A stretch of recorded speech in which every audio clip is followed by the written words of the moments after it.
Yo le abrí la cabeza a un ciego. No lo hice pensar o reflexionar, ¿eh? Le abrí la cabeza literalmente. Él venía tomado de mi hombro, no calculé que ocupaba un espacio hacia el costado de mi cuerpo y lo hice chocar contra un portón de rejas. 5 puntos en la frente. Me sentí en ese momento el peor profesor del mundo. La verdad no sabía cómo pedirle perdón. Por suerte el Pulga era de esas personas, o es de esas personas que se toman las cosas bastante bien, y es el día de hoy que sigue diciendo que yo fui el entrenador que dejó la marca más importante en su carrera. La verdad que cuando entré a trabajar al Instituto para Ciegos, me sorprendí de un montón de cosas. Un montón de cosas que ellos hacían y yo no imaginaba que podían hacer. Hacían natación, atletismo, jugaban al truco, tomaban mate, se lo cebaban ellos y no se quemaban. Pero cuando vi que jugaban al fútbol, me pareció increíble. Tenían una cancha de tierra con 2 arcos oxidados y redes rotas, y los ciegos que iban al instituto armaban su partidito de fútbol, igual que el que hacía yo en el potrero de la esquina de casa. Pero ahí se juega sin ver. La pelota tenía un sonido para que puedan localizarla. Había un guía que ponían atrás del arco rival para saber a dónde tenían que patear. Y se ponían un antifaz. Había algunos chicos que tenían un resto de visión y para que estén todos igual, usaban ese antifaz. Cuando entré un poquito en confianza con ellos, me animé a pedirles un antifaz, me lo puse y traté de jugar. Había jugado al fútbol toda mi vida. Me pareció más increíble todavía. A los 2 segundos ya no sabía dónde estaba parado. En realidad yo había estudiado educación física porque me encantaba el alto rendimiento. Había entrado a trabajar ahí de casualidad. Mi otro trabajo era con la selección argentina de remo y sentía que eso era lo mío. Acá me costaba todo el doble. No me voy a olvidar nunca el primer día que quise hacer la entrada en calor del equipo y los puse frente a mí, tenía toda la experiencia de la selección de remo y les dije, bueno, ahora todo el mundo abajo, hice esto. Cuando levanté la vista había 2 sentados, 3 acostados, otros en cuclillas. ¿Cómo hago para hacer lo mismo que estaba haciendo allá, acá? Me costó bastante. Empecé a buscar herramientas, a aprender de ellos, de los profes que ya trabajaban con ellos. Aprendí que no podía explicar una jugada en un pizarrón como hace un técnico, pero sí podía usar una bandeja de plástico con tapitas para que me interpreten a través del tacto. Aprendí que ellos también podían correr en una pista de atletismo si yo corría con ellos tomado de una soguita. Entonces empezamos a buscar voluntarios que nos ayuden a correr con ellos. Y me fue gustando y le fui encontrando el objetivo y el sentido a la actividad. Me costó, al principio era incómodo, pero me propuse superar esa incomodidad.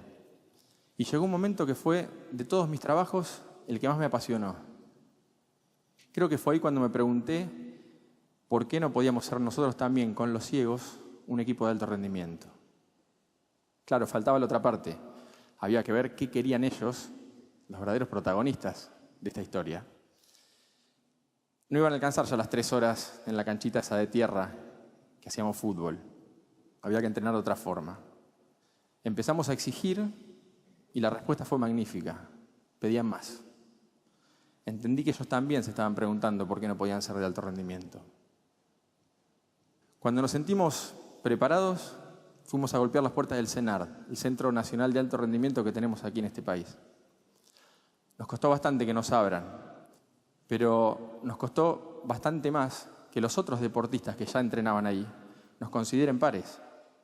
En realidad nos prestaban la cancha solamente cuando ningún otro equipo la usaba y éramos los cieguitos.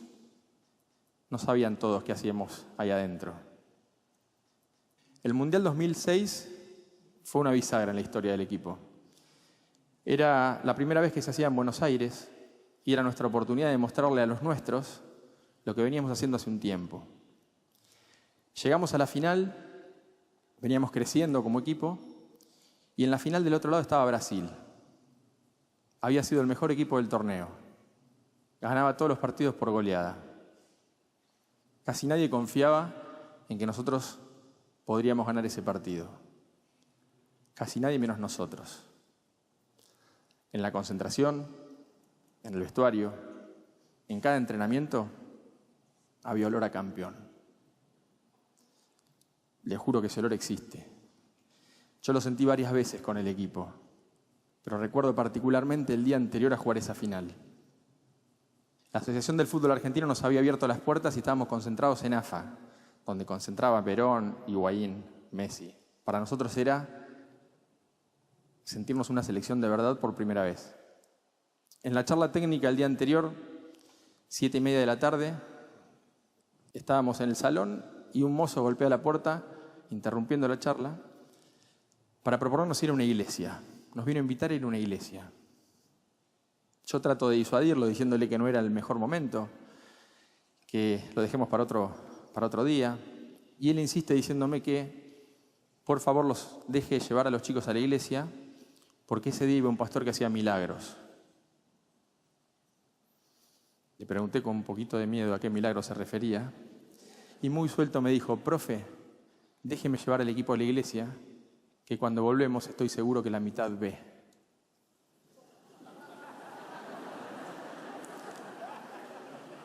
Se escuchó alguna carcajada, pero imagínense uno ciego y le estén diciendo eso. Yo no supe qué responderle, me quedé callado, se hizo un silencio un poquito incómodo. Yo no quería hacerlo sentir mal porque él realmente creía que eso podía pasar. Y me sacó de ese apuro uno de los jugadores, que se levantó y muy seguro le dijo: Juan, así se llamaba el mozo, Gonza ya te dijo que no es el mejor momento para ir a la iglesia, pero déjame aclararte otra cosa. Llegamos a ir a esa iglesia y yo cuando volvemos estoy entre la mitad de los que ve. Te recago a trompada porque mañana no puedo jugar el partido.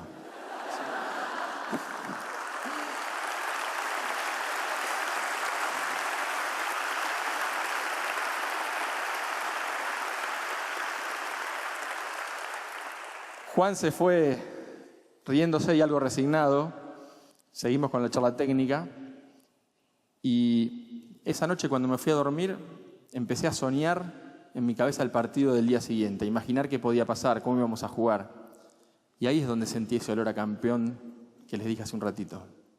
Porque en ese momento yo sentí que si el resto de los jugadores tenían las mismas ganas que Diego de jugar ese partido, no podíamos no ser campeones. El día siguiente iba a ser maravilloso. Nos levantamos a las 9 de la mañana, el partido era a las 7 de la tarde y nosotros ya queríamos ir a jugar. Salimos de AFA y en el micro, que estaba lleno de banderas que la gente nos había regalado, veníamos charlando sobre el partido y escuchábamos bocinazos y gritos de gente que nos decía: vamos murciélagos, hoy es el último día, último esfuerzo. Los chicos me preguntaban: ¿nos conocen? ¿Saben que jugamos? Había gente que iba al cenar siguiendo el micro. Llegamos y nos encontramos con un marco increíble y en el trayecto del vestuario hacia la cancha yo venía caminando con Silvio tomado de mi hombro, guiándolo. Por suerte no había ningún portón de rejas en el camino.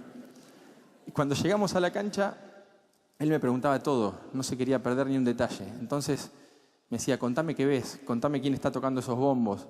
Y yo trataba de explicarle lo más detalladamente posible qué pasaba. Entonces le decía: mirá, están las tribunas llenas, se quedó un montón de gente afuera, hay globos celestes y blancos por toda la cancha, están abriendo una bandera gigante de Argentina que ocupa toda la tribuna.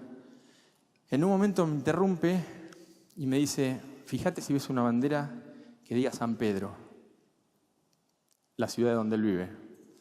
Empiezo a buscar en la tribuna y por allá arriba veo, chiquitita, blanca y pintada con un aerosol negro, una bandera que decía: Silvio, tu familia y todo San Pedro presentes. Se lo digo y él me dice: ahí está mi vieja, decime por favor dónde está que la quiero saludar. Lo acomodo y con su brazo le indico dónde está la bandera y con sus dos brazos él saluda hacia ese lugar. Se levantan unas 20, 30 personas a ovacionarlo y cuando pasa esto veo cómo se le transforma la cara, cómo se emociona. Obviamente me emocioné yo también, pero a los 2 segundos se me hizo un nudo en la garganta. Fue raro porque sentía la emoción de lo que estaba pasando y la bronca y la angustia de que no pueda él ver todo esto. Unos días después, cuando lo charlé con él y le conté lo que me había pasado, él me tranquilizó porque me dijo: Gonza, quédate tranquilo, yo los vi. De otra forma, pero te juro que los vi a todos.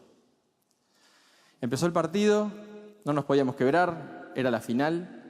La gente tenía que estar así como ahora, en silencio, porque en el fútbol de ciegos el público tiene que hacer este silencio para que escuchen la pelota. y había que alentar solamente cuando el partido estaba detenido. Eso sí, faltando 8 minutos para el final, gritaron todo lo que no habían gritado en 32. Desde el alma, cuando el chueco Silvio la clavó en el ángulo, gritaron ese gol de una forma increíble. Si hoy van al cenar, si pasan por la puerta, van a ver un cartel enorme con la foto de los murciélagos. Son una selección modelo del país, todos saben quiénes son en el cenar. Y después de haber ganado 2 campeonatos del mundo y 2 medallas paralímpicas, nadie duda que son de alto rendimiento.